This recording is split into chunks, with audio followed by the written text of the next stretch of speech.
My name's Kylie Kwong. I am a chef and a restaurateur. My current business is called Lucky Kwong. I actually started off as a graphic designer. I wanted to be an artist and I ended up becoming a professional chef. Started as a computer science engineer, then I started making art. And then I felt like I really needed to go out of my studio and be with other people.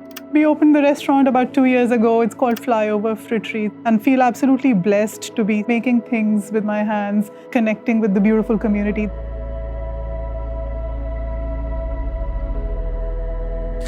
So who taught you how to cook? I have to give credit to my husband's grandmother.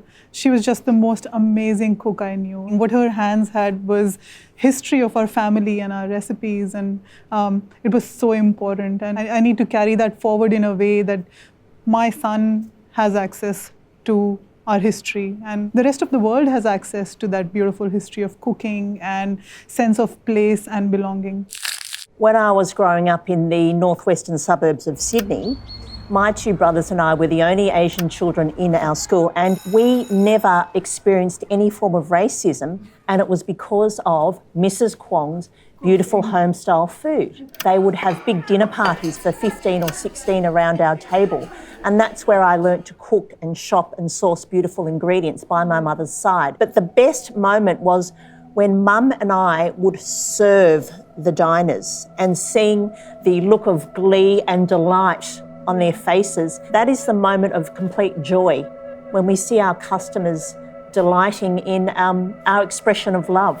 And I think that's what cooking is all about. I absolutely believe the heart and soul of India are the people on the streets. They believe so much in what they do, and they show up for it every single day.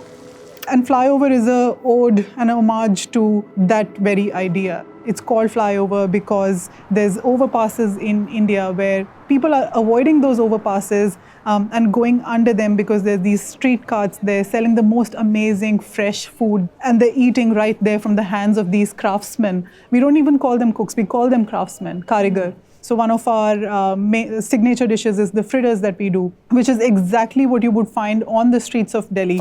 Freshly cut up onion with chutneys that were made on the day, like the freshest of foods, the freshest of flavors, cooked with a lot of passion and love, and that's it. I'm from Guangzhou, so from southern China. Yeah. Originally, some of the most beautiful foods I've ever had were in southwestern China. Oh, wow. In Yunnan province.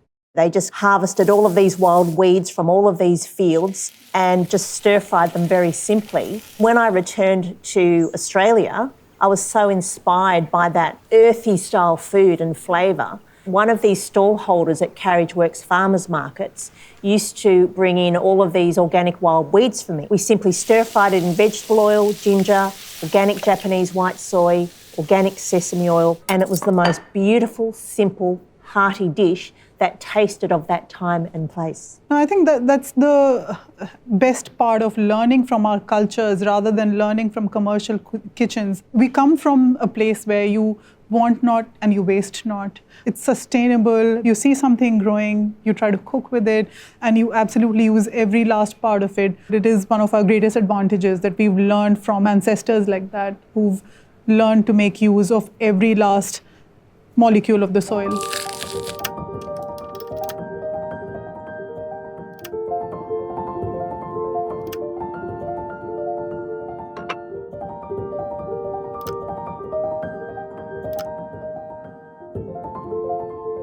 Chen Lu, who is a young Taiwanese designer, he created this lantern which was kind of like this beautiful energy and light hovering over everybody.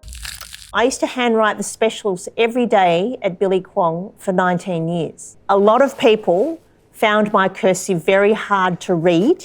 My waiters used to stand there at the table and decipher for the specials. So beautiful.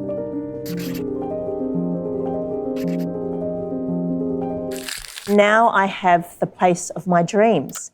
It is called Lucky Kwong. Lucky Kwong is very, very precious to me. My wonderful wife, Nell, we've been together for 17 years. In 2012, we had a stillborn son.